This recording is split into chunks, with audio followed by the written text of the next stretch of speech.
Bienvenue dans cette vidéo d'introduction Workflowy. Alors on va voir ensemble les fonctionnalités principales de Workflowy. Ça vous permettra ensuite d'avoir plus de facilité à créer votre système d'organisation parce que la première fois que vous arrivez sur Workflowy, ça ressemble simplement à ça. Alors l'écran est blanc, là je suis en mode nuit, l'écran est clair, mais finalement Workflowy vous est livré et vous offre la possibilité de vous organiser comme vous le souhaitez. Et ça peut justement, autant de liberté, ça peut paraître des fois un peu paralysant. Donc je vais simplement vous montrer les fonctionnalités principales de Workflowy. Donc à la base, Workflowy a été conçu pour faire des listes qui vous permettent ensuite d'héberger d'autres listes, de prendre d'autres listes.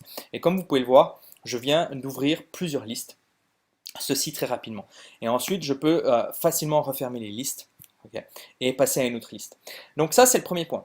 Après, ce qu'il faut bien savoir, c'est que ça permet de faire bien plus des listes. Pour ma part, ça me permet d'organiser mon information et mon quotidien. Mais on va vraiment commencer d'une manière très très simple. Donc là, typiquement, peut-être que vous aurez besoin, je ne sais pas, de créer un truc qui s'appelle les livres à lire. Ou à faire dès que j'ai du temps. Okay. Ensuite, vous pouvez rajouter d'autres éléments. Ça marche? Donc ça, c'est le premier aspect. Et ensuite, je peux imbriquer ces éléments dans d'autres éléments. Par exemple, me dit, ah bon, bah, finalement, l'aspect ressources maintenant va sous l'élément 1. Et donc, on voit l'élément 1 avec les ressources, etc., etc. Donc ça, c'est le premier point. On peut imbriquer à l'infini des listes et c'est très rapide pour faire les recherches.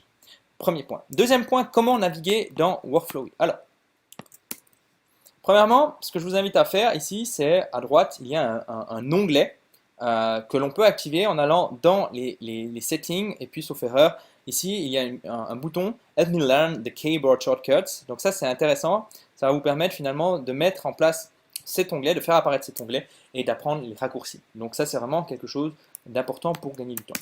Ensuite on peut compléter des éléments comme je viens de le faire là à l'écran. Donc il suffit de faire commande, en tout cas sur Mac, commande, enter, et vous voyez, je peux compléter ces éléments.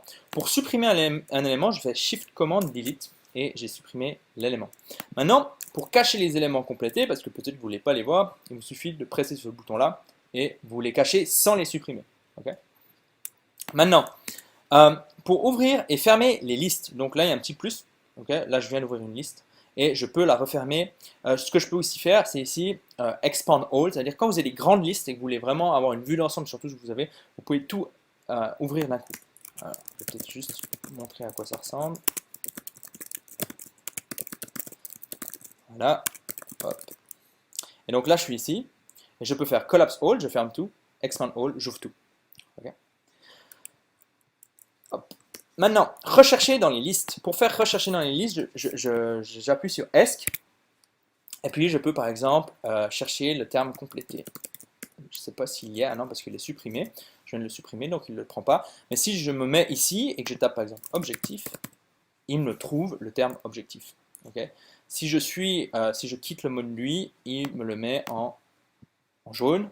Okay. Si je reviens sur le mode nuit, comme vous l'avez vu, il y avait une autre couleur. Okay. Maintenant, recherchons dans la liste, ça c'est fait. C'est très très puissant cet élément. Ce qu'il faut savoir, c'est qu'il va rechercher tous les termes correspondant à votre demande dans les éléments qui se trouvent dans le lieu où vous trouvez, donc dans le point où vous trouvez, dans la liste où vous trouvez, et les listes qui viennent en dessous. Et il va ignorer tout ce qui se trouve en dessus. Okay, mais vous verrez à l'utilisation, c'est assez facile. Maintenant, pour la mise en forme du texte, je peux mettre du gras. Donc très pratique, gras italique souligné.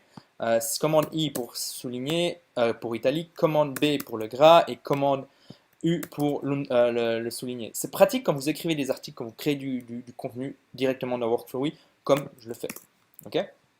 Et maintenant, pour ajouter une note, vous pouvez ajouter des notes qui concernent des listes entières. Là, je fais Shift Enter, j'ajoute une note. Voilà. Parfait. Donc là, vous voyez, j'ai terminé l'élément et on ne voit plus rien. Par contre, si je montre, donc si je show completed, je vois tous les éléments par lesquels je suis passé.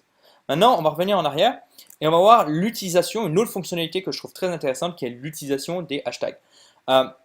L'utilisation des hashtags, finalement, ça permet deux éléments. De regrouper au même endroit une organisation hiérarchique et transversale et deuxième élément, d'aller très rapidement dans la recherche d'une information sans devoir ouvrir toutes les listes. Je vous montrerai un exemple après. Alors, premièrement, ici, on a devant les yeux, ou vous avez devant les yeux, ce qu'on appelle une organisation hiérarchisée. Donc, liste 1, liste 2, liste 3, liste 4. Mais peut-être que dans ces listes, il y a des éléments qui ont des points en commun. Donc, ces points en commun peuvent être rassemblés avec un hashtag. Et là, je vois finalement tous les éléments 1 qui sont répartis dans plusieurs listes.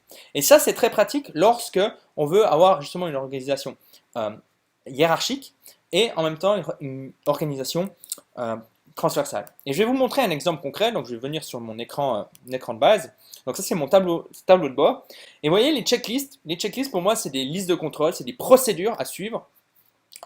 Et ces procédures sont réparties dans plusieurs endroits de mon organisation. Okay.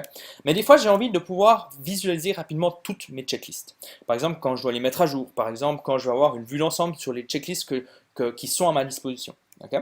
Donc, je clique sur le mot checklist, bam, et là, je vois tous les éléments qui apparaissent partout où il y a le terme checklist. Donc, checklist voyage, checklist mise à jour organisologie, checklist rédaction d'article, checklist création de produits, checklist spéciale journée de merde, etc., etc. Checklist journal de décision. Et ça me permet d'avancer très rapidement. Un autre exemple, si je suis ici, je peux très bien cliquer sur, admettons, une personne me parle d'un livre qui est intéressant à lire, par exemple dans un mail ou dans un commentaire ou dans une discussion, hop, je clique sur Inspi, je me dis, ah, elle est où? Elle est là, ah, liste de livres à lire, et j'écris le livre. Plutôt que de devoir ouvrir tous les points. Voyez le concept? Donc ça, c'est très puissant et on y reviendra. Donc maintenant, ce que je vous invite à faire, avant de passer au prochain module, c'est simplement vous inscrire sur Workflowy et puis commencer à créer vos listes, à voir un petit peu comment ça fonctionne, commencer à prendre connaissance des différents raccourcis. Et de cette manière, vous aurez beaucoup plus de facilité à me suivre dans les prochains modules. En parlant de prochain module, le prochain module, on va aborder les questions importantes à se poser avant de s'organiser, avant de vouloir tout intégrer, avant de vouloir tout faire. Juste recadrer la démarche de s'organiser au quotidien afin de savoir les raisons qui vous poussent de vous organiser, les résultats à atteindre, et puis ceci, ça vous permettra simplement de mieux structurer votre organisation et de mieux savoir ce dont vous avez besoin et ce dont vous n'avez pas besoin, parce que pour moi, il n'y a rien de plus inutile que de faire parfaitement quelque chose qui ne devrait pas être fait. Voilà, on se voit pour un prochain module. À bientôt.